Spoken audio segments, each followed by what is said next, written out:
अस्सलाम वालेकुम everyone, welcome back to another video. तो आज की वीडियो में हम देखेंगे कि कौन कौन से मोस्ट इंपॉर्टेंट क्वेश्चंस हैं जो आपकी फर्स्ट ईयर केमिस्ट्री में जो है पेपर में आ सकते हैं। ठीक है, तो इसमें जो सबसे इंपॉर्टेंट क्वेश्चन है, पहले हम शुरू करते हैं चैप्टर वाइज स्टोक्योमेट्री से। तो स्टोक्योमेट्री में जो आपके पास मोस्ट इंपॉर्टेंट क्वेश्चन है वो तीन है। ठीक है, एक तो आपके पास है कंसेप्ट ऑफ मोल, ये आपने याद करने हैं। ठीक है, दूसरा आपके पास है जी केमिकल कंपोजिशन, किसी भी एलिमेंट की किसी भी कंपाउंड के अंदर किस तरह से फाइंड करनी है।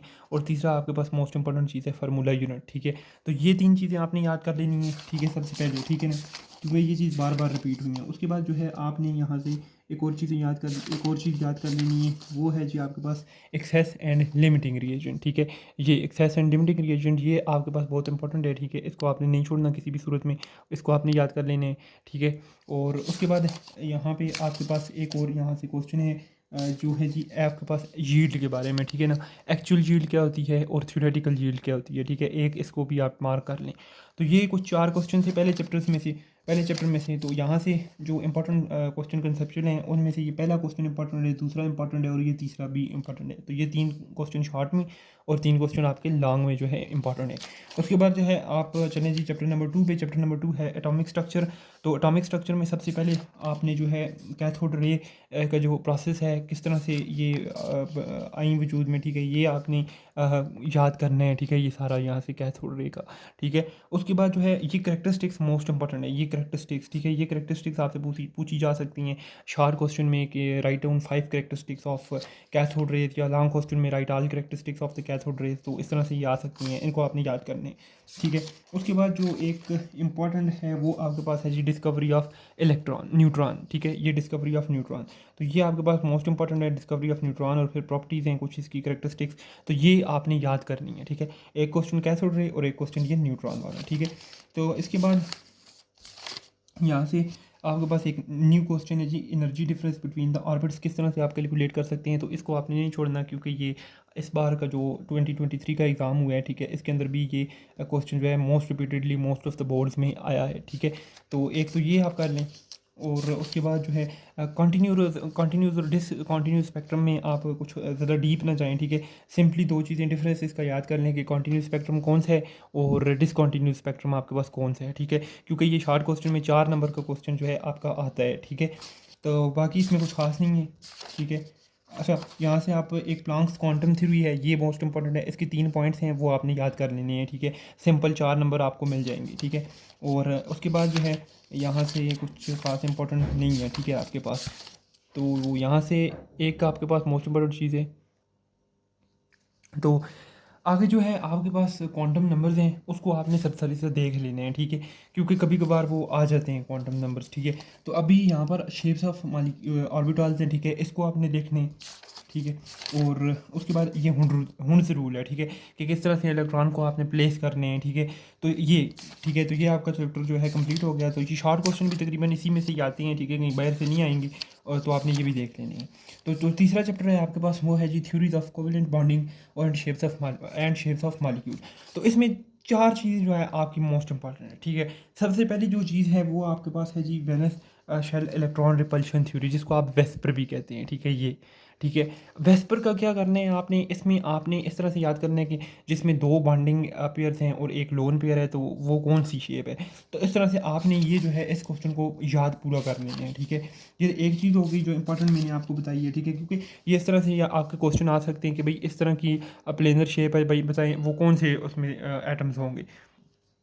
तो NH3 की कौन सी शेप है, अच्छा मीथेन की कौन सी शेप है, तो ये आपसे पूछा जा सकते हैं। ठीक है, तो उसके बाद जो है आपके पास जो है वैलेंस बॉन्ड थ्योरी है, ये रही। ठीक है, वैलेंस बॉन्ड थ्योरी, तो ये एक इम्पॉर्टेंट दूसरा क्वेश्चन है आपके पास, वैलेंस बॉन्ड थ्योरी पर क्वेश्चन आ सकता है। तो ये आपने एक याद कर लेने हैं। ठीक है, दो हो गए।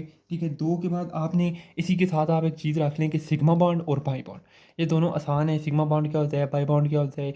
एक में जो है सिग्मा में आपके पास जो है हेड टू हेड होती है, सॉरी पाई में जो है आपके पास हेड, इन दोनों में हेड टू हेड या लीनियर ओवरलैप या जो है आपके पास पैरेलल ओवरलैप होती है। ठीक है, तो ये जो सिग्मा और पाई बॉन्ड है, ठीक है, तो इनको आपने याद करना है। ठीक है, उसके बाद जो है यहाँ से कुछ इंपॉर्टेंट नहीं है ख़ास। ठीक है, और एक जो तीसरा कंसेप्ट है यहाँ पर इंपॉर्टेंट, वो है मॉलिक्यूलर ऑर्बिटल थ्योरी।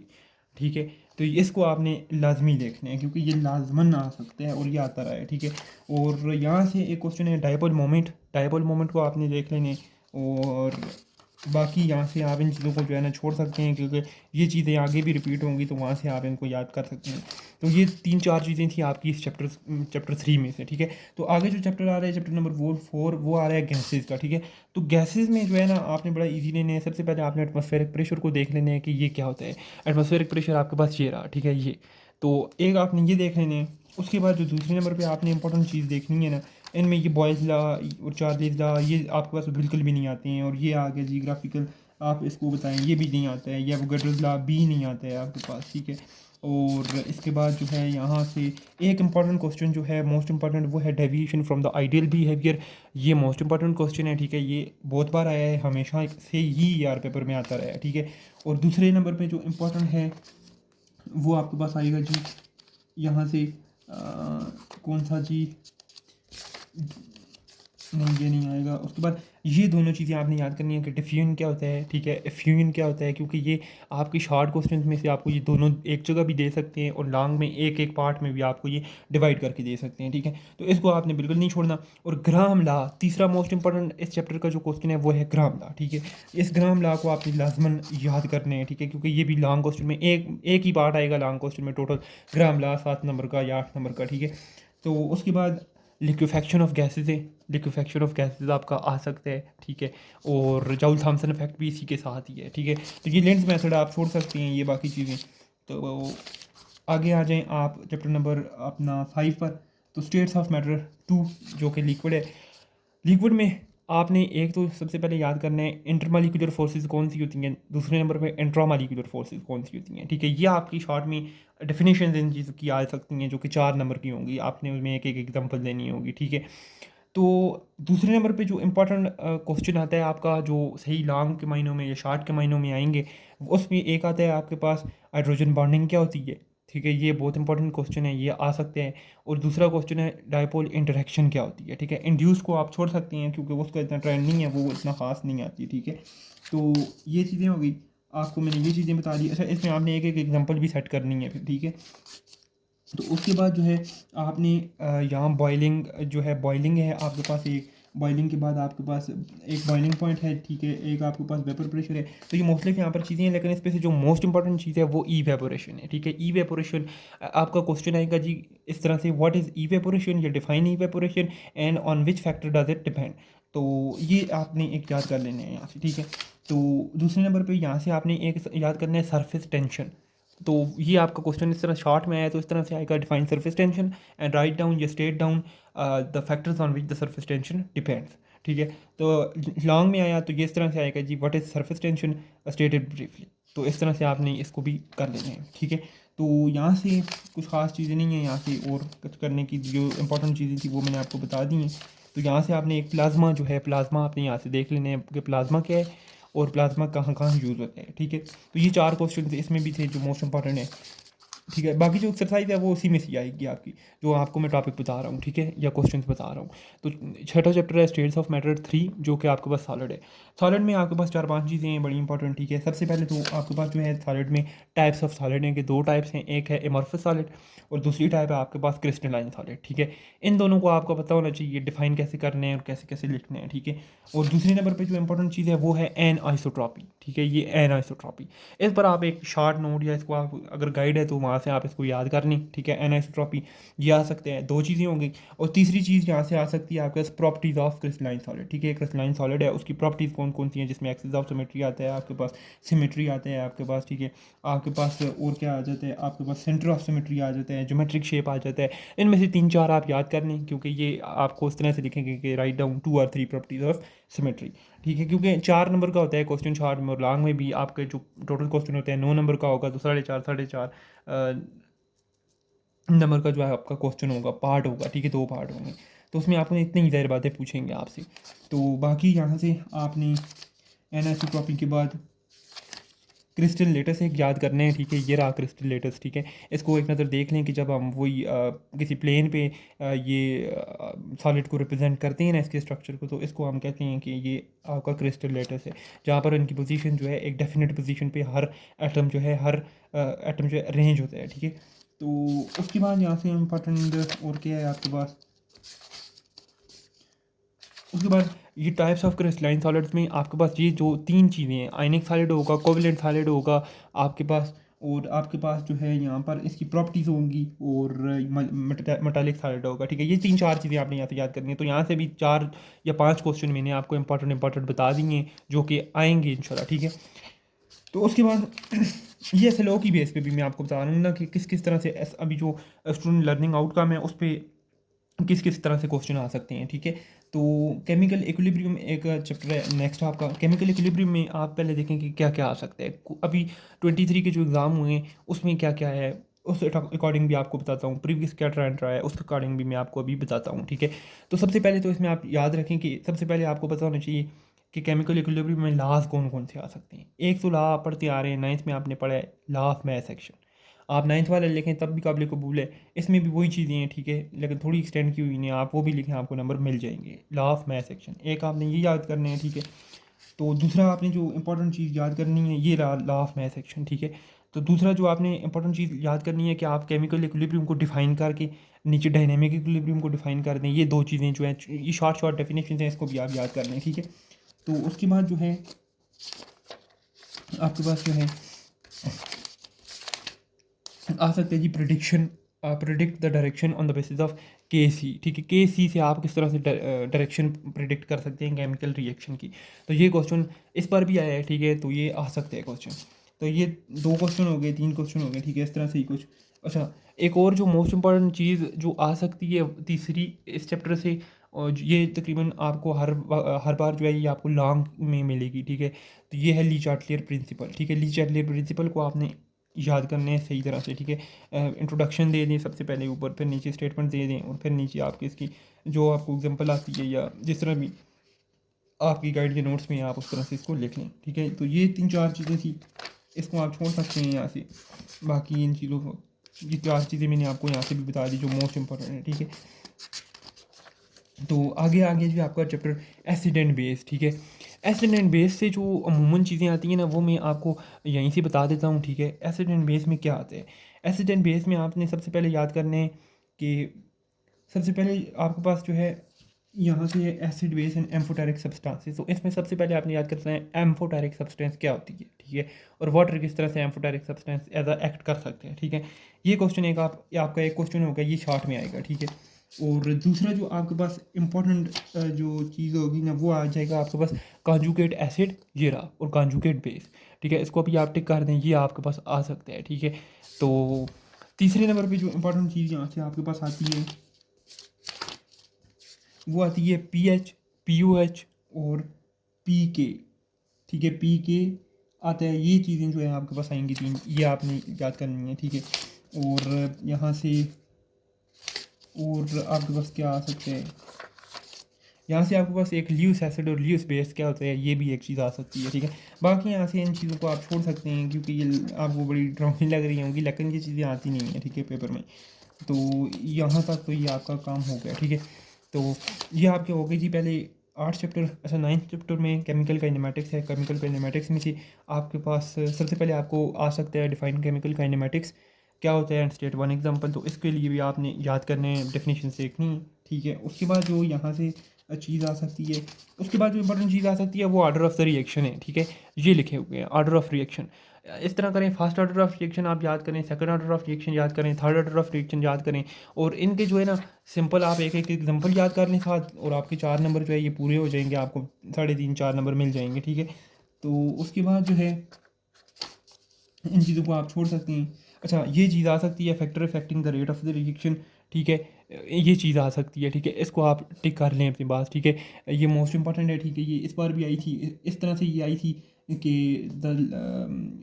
इस तरह से आई थी कि how does the reaction how does the reaction depends upon the concentration of reactant, या how does the reaction depends upon the nature of the reactants.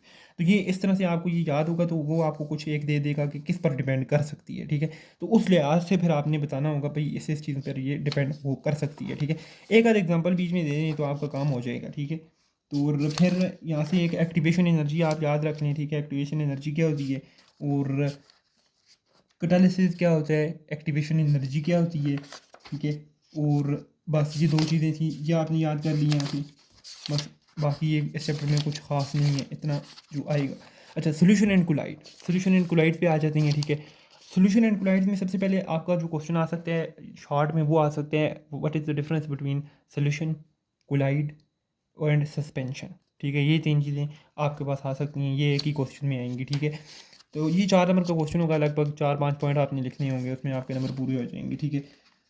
और उसके बाद जो है आपके पास आ सकते हैं द इफेक्ट ऑफ सॉलिबिलिटी आपकी आ सकती है, what is solubility and on which factors solubility depends.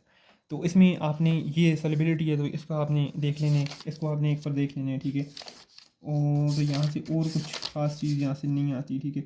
अच्छा, यहाँ से आपने एक राउट लॉ जो है ना, इसको राउट लॉ को लाजमी देखना है, ठीक है। राउट लॉ अमूमन आ जाता है, ठीक है। बाकी यहाँ से ये चीज़ें मुश्किल ही हैं, ये नहीं आती, ठीक है। और ऑस्मोसिस, ऑस्मोसिस जो है ये आ सकता है, ठीक है। ये ऑस्मोसिस मोस्ट इंपॉर्टेंट है इस चैप्टर का, ठीक है। ऑस्मोसिस और ऑस्मोटिक प्रेशर, ये चीज़ें आपने इसको देखना है, ठीक है, सही तरह से। और इसकी डेली लाइफ में यूज़ के ये रहे, ठीक है। इसको आप पेज नंबर पे नीचे देख सकते हैं। तो ये इसका जो एप्लीकेशन है वो भी आपने देख लेनी है, चीज़ा चीज़ा 5-6 पॉइंट लिख लें तो आपका क्वेश्चन ये भी पूरा हो जाएगा, ठीक है। और उसके बाद सॉल्वेशन भी आप याद कर लें, बाकी इसमें से यहाँ से कुछ भी नहीं आएगा, ठीक है। इसको आप छोड़ दें, ठीक है। ये आपके पास है जी चैप्टर नंबर, यहाँ से ये जो है पेज जुड़ गया है एक्चुअली।